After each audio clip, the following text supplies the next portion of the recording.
तो episode start होता है टिपिकल मार्वल स्टूडियोज के लोगों के साथ। तो एजेंट रॉस एक सीक्रेट मीटिंग में जाता है एक एजेंट से मिलने, एजेंट प्रेस्कॉट करके। और ये एजेंट प्रेस्कॉट ये ऑब्सेस्ड होता है स्क्रल्स को लेके। इसके पास बंच ऑफ सीक्रेट इन्फॉर्मेशन होती है स्क्रल्स की, जिससे बहुत ज्यादा डरा हुआ लग रहा होता है। इसकी थ्योरी होती है कि हमारी दुनिया खतरे में है और खतरा है ये स्क्रल्स। इसके हिसाब से स्क्रल लोग ये टेररिस्ट बन के अटैक कर रहे हैं अलग अलग देशों में, जिससे सभी देश आपस में भिड़ जाए और एक ग्लोबल वॉर स्टार्ट हो जाए। ये चीज पॉसिबल भी हो सकती है क्योंकि स्क्रल्स की मेन पावर यही होती है कि वो किसी भी ह्यूमन का फॉर्म ले सकते हैं, शेप शिफ्टर्स होते हैं वो। लेकिन रॉस जेन्युइन सवाल पूछता है यहाँ पर कि जैसा हम सब जानते ही हैं कि निक फ्यूरी 30 साल पहले स्क्रल्स को लेके अपनी अर्थ पे आया था और स्क्रल्स इसके दोस्त थे, तो आखिर वो लोग ऐसा क्यों करेंगे, मतलब ह्यूमंस को हर्ट क्यों करेंगे। तो इसका आंसर भी होता है प्रेस्कॉट के पास। तो ऐसे समझो कि 30 साल पहले यहाँ पर स्क्रल्स आए थे, बट उस टाइम पे सब कुछ सही था क्योंकि वो मेहमान टाइप थे और निक फ्यूरी ने उनको प्रॉमिस भी किया था कि वो उनकी हेल्प करेगा। पर फिर वही सारे बवाल हुए, मार्वल की हिस्ट्री तो जानते ही हो, civil war, infinity war, endgame, इन सब में फ्यूरी बिजी हो गया और फिर एक टाइम आया जहाँ पर वो वैनिश हो गया 3 साल के लिए। और वापस जिंदा होने के बाद ये पूरा चेंज हो गया, इसने अर्थ तक छोड़ दी थी, कहीं और ही सेट हो गया था। मीनवाइल इसी टाइम पे अर्थ पे स्कल्स ये सब वेट कर रहे थे फ्यूरी का, और 30 साल बीत गए वेट करते करते। अब सोचो इतना वेट कौन ही कर पाएगा। तो इस वजह से कुछ इविल स्कल्स लोग ये डिसाइड कर लेते हैं कि ये अपनी अर्थ को ही अपना न्यू घर बना लेंगे। लेकिन ये सारी जो इन्फॉर्मेशन होती है ये सब एक थ्योरी होती है, कोई एविडेंस या कोई सॉलिड प्रूफ नहीं होता इसका। ये चीज एजेंट रॉस बोलता भी है, इसको पता होता है कि निक फ्यूरी स्पेस में है, वही सेबर में, तो अगर उसको अर्थ में वापस लाना है तो उसको प्रूफ देना होगा कि ये स्कल्स सच में सब कर रहे हैं। तो एजेंट प्रेस्कॉट के पास एक एविडेंस भी होता है जो छुपा के रखे था ये, जिसमें स्कल्स के अपकमिंग टेररिस्ट अटैक की पूरी जानकारी होती है। उस अटैक का नेम होता है the one that sets the world on fire. और जैसे ही प्रेस्कॉट उस प्रूफ को एजेंट रॉस को देता है तो यहाँ पैरानोया वाली चीजें स्टार्ट हो जाती हैं। बोले तो किस पे ट्रस्ट करें और किस पे नहीं, क्योंकि वही चीज शेप शिफ्टिंग वाली, मेरे हिसाब से शेप शिफ्टिंग ये सबसे क्रीपी चीज है। खुद सोचो, अगर आपको पता हो कि आपके आसपास ऐसे क्रिएचर हैं जो किसी भी ह्यूमन का रूप ले सकते हैं, तो आप हमेशा इस थॉट में खोए हुए रहोगे, डरे डरे से रहोगे कि कौन रियल है कौन फेक है, किस पे ट्रस्ट करें किस पे ट्रस्ट ना करें। तो वही चीज यहाँ पर होती है। एजेंट प्रेस्कॉट एजेंट रॉस पे अटैक कर देता है, इसको लगता है कि वो एक स्क्रल है, और हाथापाई के बीच में रॉस ये अदर एजेंट को मार डालता है, शूट कर देता है और फिर यहाँ से भागने का ट्राई करता है, बट इसके पीछे एक रशियन गुंडा टाइप पड़ जाता है कोई, और एजेंट रॉस से कांटेक्ट करता है मारिया हिल को, इसकी हेल्प मांगता है।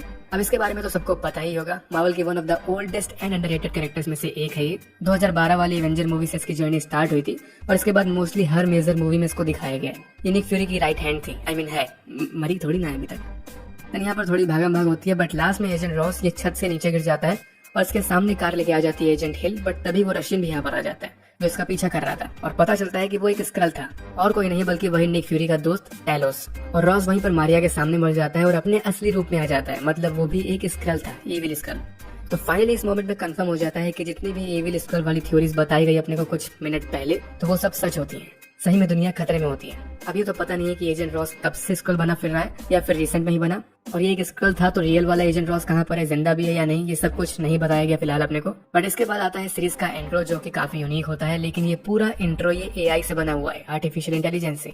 ऐसा मार्वल हिस्ट्री में फर्स्ट टाइम हुआ है कि एआई का यूज करके कुछ बिल्ड किया गया हो। अब इस चीज से फैंस तो ऑब्वियसली बहुत ज्यादा नाराज है, क्योंकि करंट टाइम में आर्टिस्ट वर्सेस एआई वाला बवाल चल ही रहा है कि एआई आर्टिस्ट लोगों की जॉब खा रही है।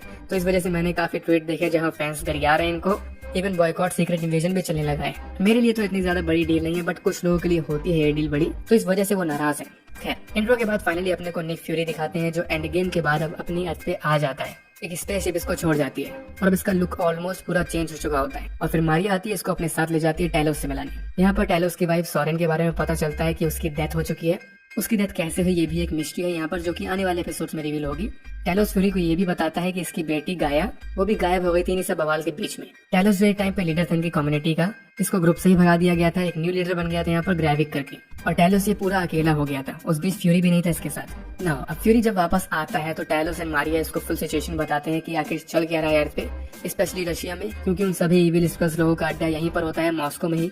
स्कल्स लोग रेडिएशन से इम्यून होते हैं, इस वजह से वो लोग एक अबैंडन न्यूक्लियर प्लांट में छुप के रह रहे होते हैं।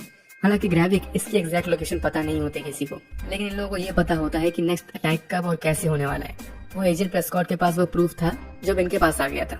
तो नेक्स्ट टेररिस्ट अटैक में ये स्कल्स ये बॉम्ब्स का यूज करके किसी पब्लिक प्लेस को उड़ाने वाले होते हैं, और ये पूरा कांड ये लोग कुछ फेक अमेरिकन बन के करने वाले थे। एक ग्रुप था अमेरिकन अगेंस्ट रशियन करके, उनका फॉर्म लेके ये लोग अटैक करते ताकि कुछ ऐसा हो कि अमेरिकन वर्सेस रशियंस ये वॉर स्टार्ट हो जाए दो पावरफुल कंट्रीज के बीच में। तो इस चीज से समझ जाओ कि मामला कितना ज्यादा सीरियस है यहाँ पर। फ्यूरी भी यहाँ पर ये चीज समझ रहा होता है और इसी वजह से थोड़ी हवा खाने के लिए वॉक पे निकल जाता है। और एपिसोड में ये चीज मैंने नोटिस करी कि अपने को रैंडम लोगों को बहुत दिखाया गया है, मतलब उन पे फोकस किया गया है, जैसे इसकी वॉक के टाइम ही इसके सामने कपल्स थे, एक बच्ची थी, उसकी माँ थी, सब इसको घूर रहे थे। तो रैंडम्स को दिखाने का मकसद मेरे हिसाब से वही है जो कि मैंने बोला अभी कि यहाँ शेप शिफ्टर्स हैं, तो कौन रियल ह्यूमन है कौन फेक है ये बता नहीं सकते। तो हो सकता है कि सबके सब स्क्रल्स ही हो जो फ्यूरी पे नजर रख रहा हूँ, मे बी। वेल वॉक के टाइम यहाँ दो बंदे आते हैं, फ्यूरी को उठा के अपने साथ ले जाते हैं, एक लेडी के सामने रख देते हैं। ये लेडी होती है सोनिया फैसवर्थ, एक डेडली MI6 एजेंट, इसके काफी कनेक्शंस होते हैं और फ्यूरी इससे अच्छे से वाकिफ होता है। फ्यूरी के हिसाब से इसने अपने आप को किडनैप करवाया था ताकि ये इसके सामने आ सके। आई थिंक ये झूठ बोल रहा था और मौका देके यहाँ पर हिडन कैमरा भी लगा देता है।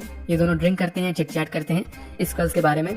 सोनिया भी उनको रोकने का ट्राई कर रही थी, बट जब फ्यूरी उससे हेल्प मांगता है, मतलब साथ में काम करने को बोलता है, तो वो साफ मना कर देती है इस चीज के लिए। उसके पास इन्फॉर्मेशन भी होती है बॉम्ब्स को लेकर, बट वो नहीं बताती क्योंकि उसका सोचना होता है कि फ्यूरी चेंज हो चुका है। एक्चुअली ये चीज, ये सेम डायलॉग ये फ्यूरी इस एपिसोड में कई बार बोला गया है। टाइलर्स ने भी बोला था, मारिया ने भी बोला था कि जब से ब्लिप हुआ है तब से ये चेंज हो गया है। इस डायलॉग का मेन रीजन क्या है वो तो शायद आगे ही पता चले। यहाँ फ्यूरी सोनिया से बोलता है कि इसके पास पास एक्सपीरियंस है स्क्रल्स के साथ जो बाकी और किसी के पास नहीं है, तो ये इसका एडवांटेज है। बट स्टिल वो इसके ऑफर को ठुकरा देती है। इवन ये तक बोलते हैं कि जिस स्पेस स्टेशन से आए हो वहीं वापस भाग जाओ। तो फ्यूरी को यहाँ से जाना पड़ता है। मीनवाइल यहाँ पर अपने को व्हाइट हाउस दिखाते हैं, मिस्टर प्रेसिडेंट दिखाते हैं और सरप्राइजिंगली जेम्स रोड्स, बोले तो वॉर मशीन आयरन मैन का पार्टनर, ये प्रेसिडेंट का एडवाइजर बन गया होता है, बोले तो राइट हैंड। और ये प्रेसिडेंट को बताता है कि फ्यूरी अर्थ पे वापस आ गया है और मारिया हिल एंड फ्यूरी ये दोनों लापता है। तो प्रेसिडेंट रोड्स को बोलता है कि तुम इस मैटर को हैंडल करो। तो इस सीन से दो चीजें समझ में आती हैं। पहली कि स्टेक्स बहुत ज्यादा हाई है, यहाँ पर बात प्रेसिडेंट तक पहुंच चुकी है तो समझ जाओ। और दूसरी चीज है कि आने वाले एपिसोड्स में अपने को वॉर मशीन भी देखने को मिलेगा। अब यहाँ पर फाइनली अपने को स्क्रल का पॉइंट ऑफ व्यू दिखाते हैं, इनका सीक्रेट अड्डा दिखाते हैं। एक लोकेशन होती है जहाँ पर एक यंग मैन आता है जिसको गार्ड्स रोक लेते हैं, बट फिर आती है स्क्रीन पे खलीसी, बोले तो Emilia Clarke. Game of thrones के फैन तो यहाँ पर खुश हो गए होंगे। ये होती है एक स्क्रल गाया, जी हाँ वही टैलोस की बेटी जो फरार हो गई थी। तो ये इन्हीं टेररिस्ट वाले स्क्रल्स के साथ होती है। ये उस बंदे से उसका असली रूप दिखाने को बोलती है और तब जाके उसको अंदर आने देती है। और ये प्लेस ये फुल स्क्रल्स से भरी होती है। यहाँ पर 500 से ज्यादा स्क्रल्स होते हैं। एक तरीके से सेफ जोन होता है स्क्रल्स का। यहाँ पर ये लोग हंसी खुशी रहते हैं, बच्चे बड़े बूढ़े सब रहते हैं। ये लोग स्क्रल्स फूड तक यहाँ पर ग्रो करते हैं और इस प्लेस को इन्होंने नेम दिया होता है न्यू स्क्रलोस। तो बेसिकली ये इनका नया घर होता है। बट इनके बीच में अच्छी चीज ये होती है कि ये किसी को भी फोर्स नहीं करते टेररिस्ट बनने के लिए।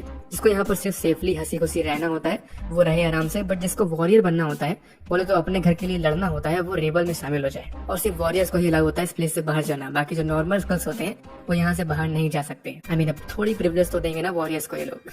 खैर फिर अपने को दिखाते हैं कि गाया ये एक सीक्रेट रूम में जाती है जहाँ पर एक स्क्रल लेफ्टिनेंट पैगन ये एक न्यू स्क्रल को वॉरियर बना रहा होता है, टेररिस्ट बना रहा होता है बेसिकली।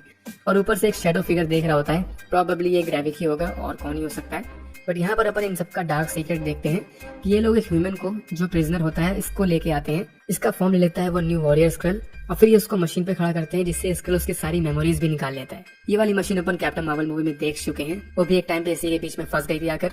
और हाँ, ये जो सारे ह्यूमंस थे यहाँ पर प्रिजनर्स, ये वही अमेरिकन अगेंस्ट रशियंस ग्रुप के लोग होते हैं और कोई नहीं। मीनवाइल इस साइड फ्यूरी की टीम के साइड ये लोग वही स्काई कैम देख रहे थे जो सोनिया के घर में लगा था। तो उससे इनको पता चल गया था कि स्क्रल्स ये बॉम्ब्स कहाँ से लेने वाले हैं। एक बॉम्ब बिल्डर था ऑपरेशन करके, उसके पास से ये लोग बॉम्ब खरीदने वाले थे। और इस साइड अपने को फाइनली ग्रेविक को दिखाते हैं जिसकी बातों से ही इसकी एविलनेस साफ नजर आ रही होती है।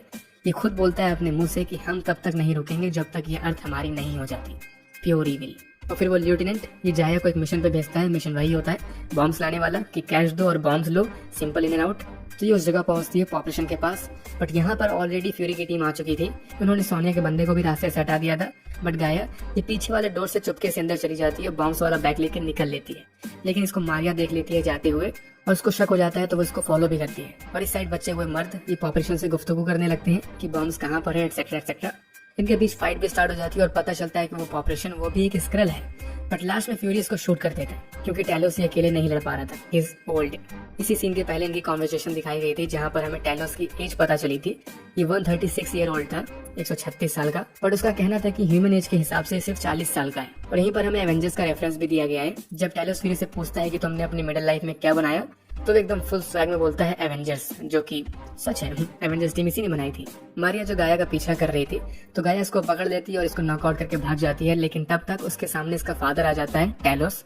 हालांकि टैलोस उसको रोकता नहीं है, ये अपनी गन तक हटा देता है। वो अगर उसकी बेटी ना होती तो शायद ये शूट करता, बट यहाँ पर रिश्तेदारी बीच में आ गई। और ये गाया को बता भी देता है कि तुम्हारी मॉम वो मर चुकी है, जो कि गाया को नहीं पता था। और टैलोस ये भी हिंट देता है कि तुम जिनका साथ दे रही हो वही जिम्मेदार है तुम्हारी माँ की मौत के पीछे। बट स्टिल गाया यहाँ से भाग जाती है और ये माँ के मरने वाली न्यूज सुन के काफी ज्यादा सैड हो जाती है। एक पॉइंट पे लगता है कि इस चीज से शायद गाया ये सही ट्रैक पे आ गई है, मतलब अपने फादर की पार्टी में आ गई है, क्योंकि ये पहले तो ट्राई करती है गैरिक को रोकने का, मतलब ये लिeutenant से बोलती है कि अटैक को पोस्टपोन कर दो कुछ टाइम के लिए, बट वो ऐसा नहीं करता। सो ये रात में चुपके से अपने फादर से मिलने जाती है और फुल मेक श्योर करती है कि कोई इसे फॉलो ना करे, क्योंकि ये अपनी जान पे खेल रही थी इस टाइम पे। ये अपने लोगों को छोड़ तो नहीं सकती थी, बट ये टैलोस को आके अपना पूरा प्लान बता देती है नेक्स्ट डे का, कि ये लोग कब और कैसे कहाँ पर अटैक करेंगे। 3 बॉम्ब्स होंगे, जिसमें से 2 इसी गाया के पास होंगे, 2 बैग में। ये बोलती है कि ये बैग्स में इंफ्रारेड स्प्रे कर देगी ताकि तुम लोग उसको देख सको और अटैक रोक सको। लेकिन गाया ये चीज भी बताती है कि ग्रेविक जानता है कि तुम लोग वहां पर होगी। ग्रेविक के लोग बोले तो स्क्रल्स ये चारों तरफ फैले हुए होते हैं, यहाँ तक कि स्क्रल्स को आपस में भी पता नहीं होता कि कौन कहाँ पर है। इसी वजह से ग्रेविक को हर एक चीज की खबर होती है। 2 कदम आगे रहता है ये फ्यूरी से। खैर, फ्यूरी यहाँ पर एक बार में जाता है मारिया से मिलने। इनकी डीप कॉन्वर्सेशन दिखाई जाती है, जहाँ पर मारिया पूछती है कि आखिर तुमने अर्थ क्यों छोड़ी और अब जाके इस टाइम पे वापस क्यों आए। तो फ्यूरी कोई भी एग्जैक्ट आंसर नहीं देता, बातें बनाता है इधर उधर की, बट ये बोलता है कि ये टैलोस की वजह से वापस आया क्योंकि इसने उससे प्रॉमिस किया था। ये कुछ छुपा रहा होता है, ये तो पक्का है, बट क्या वो आगे ही पता चलेगा। पर यहाँ पर मारिया वही चीज बोलती है कि अब तुम पुराने वाले निक फ्यूरी नहीं रहे, तुम चेंज हो गए हो, क्योंकि पुराने वाले ओल्ड निक फ्यूरी को पता था कि आगे क्या करना है, लेकिन ये खोया खोया सा रहता था। और ये साफ साफ बोलती भी है फ्यूरी से, you not ready for this, तुम्हारी वजह से कोई और हर्ट हो जाएगा। मारिया की इस लाइन को याद रखना। नाउ अब आता है एंडिंग सिनेरियो, अटैक वाला दिन। फ्यूरी की पूरी टीम रेडी हो जाती है बॉम्बर्स को रोकने के लिए, और वो लोग रेडी हो जाते हैं बॉम्ब्स फोड़ने के लिए, और अपन रेडी हो जाते हैं देखने के लिए कि कौन जीतेगा। गाय यहाँ पर आती है बैग्स के साथ, जिन पे स्प्रे भी होता है जैसा उसने बोला था, लेकिन वो लोग बैग्स को अलग अलग जगह पर ले जाने लगते हैं, जिससे इन तीनों को स्प्लिट होना पड़ता है, उनका पीछा करना पड़ता है अलग अलग। बट फ्यूरी के सामने आ जाती है एक बच्ची जो कि एक लेडी में कन्वर्ट हो जाती है, फिर किसी और में, और फाइनली ग्रेविक में। और अपन समझ जाते हैं कि यहाँ पर कुछ गड़बड़ जरूर होने वाली है। जब मारिया एंड टैलोस उन बैग्स तक पहुंचते हैं तो वो खाली थे, उनमें कुछ भी नहीं था, और ग्रेविक इसके पास था रिमोट कंट्रोल, सो ये बटन दबा के सारे बॉम्ब ब्लास्ट कर देता है। और जैसा बताया गया था अपने को कि यहाँ पर टोटल 3 बॉम्ब्स थे, तो तीनों ब्लास्ट होती हैं अलग अलग जगह पे। न जाने कितने मासूम रशियंस मरे होंगे यहाँ पर, बट फुल केओस मच जाती है। और इसी केओस के बीच में ग्रेविक ये फ्यूरी का फॉर्म लेता है और मारिया को शूट कर देता है और गायब हो जाता है। और फिर असली वाला फ्यूरी आता है, जिसके हाथों में मारिया मर जाती है। एंड सीरीज के फाइनल शॉट में अपने को बस एजेंट मारिया हिल को दिखाते हैं इसको मरते हुए, एंड एपिसोड यहीं पर एंड हो जाता है। सो वो इसको बोलते हैं एपिक एंडिंग। कोई भी एंडिंग के लिए रेडी नहीं था। मारिया हिल, जैसे मैंने बताया था कि ये one of the oldest character है मार्वल में, 9 या 11 मूवीज में दिखाई गई है, मुझे याद नहीं एग्जैक्टली, बट इसको यहाँ पर आके फाइनली मार दिया, जो कि बहुत ही ट्रेजिक एंड हार्ट ब्रेकिंग है सच्ची में। स्पेशली उसकी किस तरह मौत हुई, अगर ये देखोगे तो ज्यादा हार्ट ब्रेकिंग है। मारिया के लास्ट वर्ड फ्यूरी से काइंड ऑफ यही थे कि तुमने मुझे मारा, क्योंकि ग्रेविक ने उसका फॉर्म लेके शूट किया था। तो खुद सोचो कितनी सैड चीज है ये। और वो वाला डायलॉग भी याद होगा जो मारिया ने लास्ट टाइम फ्यूरी से बोला था कि तुम इस चीज के लिए रेडी नहीं हो, तुम्हारी वजह से कोई और हर्ट हो जाएगा। तो ये खुद ही हर्ट हो गई ब्रो। माना अंडररेटेड कैरेक्टर है, बट बहुत आइकॉनिक कैरेक्टर थी ये। मार्वल वालों क्यों, ये ट्रॉमा देख के मुझे नींद नहीं आने वाली। बट हाँ, ऐसा भी हो सकता है कि मारिया जिंदा हो, मुझे नहीं पता कि आगे क्या होने वाला है, बट सुनने में आ रहा है कि ये मारिया नहीं थी। बोले तो ये शेप शिफ्टिंग की दुनिया है, तो बहुत सारी पॉसिबिलिटीज है कि मारिया की जगह यहाँ पर कोई और हो, मे बी टैलोस का कोई फ्रेंड हो सकता है। बट जिस तरह से ड्रामेटिक वे में इसकी डेथ दिखाई गई है, मुझे तो लग रहा है कि यार she is actually dead. I hope कि ना मरी हो वैसे, बट लग तो रहा है कि इसकी स्टोरी खत्म। एनीवे, एपिसोड में और कुछ नहीं था, ना कोई क्रेडिट सीन ना कुछ और, बस ये दिल को दहला देने वाली एंडिंग थी, इसके अलावा कुछ नहीं। और अब अगर रिव्यू की बात करें तो एज अ फर्स्ट एपिसोड मुझे तो thrilling and mystery type series पसंद है, तो इस वजह से मुझे तो अच्छा लगा ये एपिसोड 1। बट अभी सिर्फ एक ही एपिसोड आया तो कुछ कह नहीं सकते, इसलिए मैं ना इसको बुरा बोलूंगा और ना ही बहुत अच्छा। आगे देखते हैं कि स्टोरी कहाँ जाती है, कैसे डाइवर्ट होती है, तब फुल रिव्यू लेके आऊंगा। हालांकि एपिसोड 1 की एंडिंग से ये तो समझ में आ गया है कि कितनी ज्यादा डार्क सीरीज होने वाली है ये, और इससे ये भी पता चल गया कि ये विलेन ये यहाँ पर कच्ची गोलियां तो नहीं खेल रहा, तो अब at least falcon and the winter soldier वाले विलेन से तो अच्छा है ही। वैसे नेक्स्ट एपिसोड के लिए इतना पता है मुझे कि वो और ज्यादा सरप्राइजिंग होने वाला है। मार्वल हमेशा कुछ एपिसोड्स पहले ही क्रिटिक्स को दिखा देता है, यूजुअली 2 एपिसोड्स होते हैं, तो जितने मैंने रिव्यूज वगैरह पढ़े हैं क्रिटिक्स के, तो सब यही बोल रहे हैं कि सेकंड एपिसोड और ज्यादा इंटरेस्टिंग एंड सरप्राइजिंग है, जो कि अपन नेक्स्ट वीडियो में देखेंगे। तो होप फॉर द बेस्ट। सो मारिया हिल की लाइफ की तरह ये वीडियो भी यहाँ पर एंड होती है। वीडियो में कुछ भी पसंद आ गया तो लाइक बटन जरूर दबा देना, बाकी ऐसी और वीडियोस के लिए सब्सक्राइब करना चाहो तो कर देना।